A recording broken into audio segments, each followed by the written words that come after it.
ગાંધીનગરમાં ફરી એકવાર ડ્રેનેજ સિસ્ટમની પોલ ખુલી છે, જેમાં શહેરની નજીક આવેલી જીબી કોલોનીમાં મુખ્ય ગટરની લાઇન તૂટી ગઈ છે. ગટર લાઇન તૂટવાના કારણે રોડ પર ગંદા પાણીની નદીઓ વહેતી થઈ છે, જેના લીધે સમગ્ર વિસ્તારમાં અસહ્ય દુર્ગંધ ફેલાતા સ્થાનિક રહીશોનું જીવવું મુશ્કેલ બન્યું છે.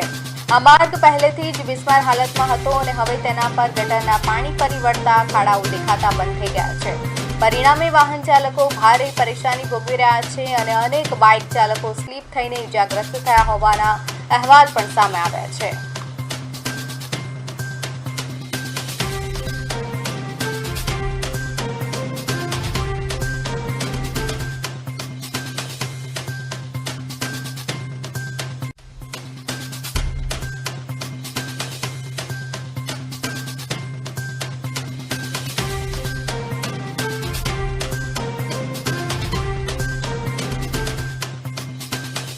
આપણે ઊભા છે ગાંધીનગર શહેરના જે સૌથી નજીક આવેલું જીબી છે. તે જીબીમાં અત્યારે બહુ મોટા પ્રમાણે જે ગટર ઉભરાઈ છે, તમે જોઈ શકો છો કે ત્યાં ગટર ઉભરાયેલી છે અને ગટરની જે રેલો છે તે 200 મીટર સુધી ગયું છે અને જે અહીંયા ખાડા ખડિયાવાળો રસ્તો છે તેના કારણે અહીંયા જે બાઇક સવાર છે અને જે વાહન ચાલકો છે તે ખાડા ખડિયામાં અનેક અમારે કેમેરામાં જ કેદ થયા છે કે 2 વાહનો છે અને પેલા ભાઈ આવે છે, તમે જોઈ શકો છો કે જે કેવી રીતે પગ ઉપર રાખીને આવી રહ્યા છે.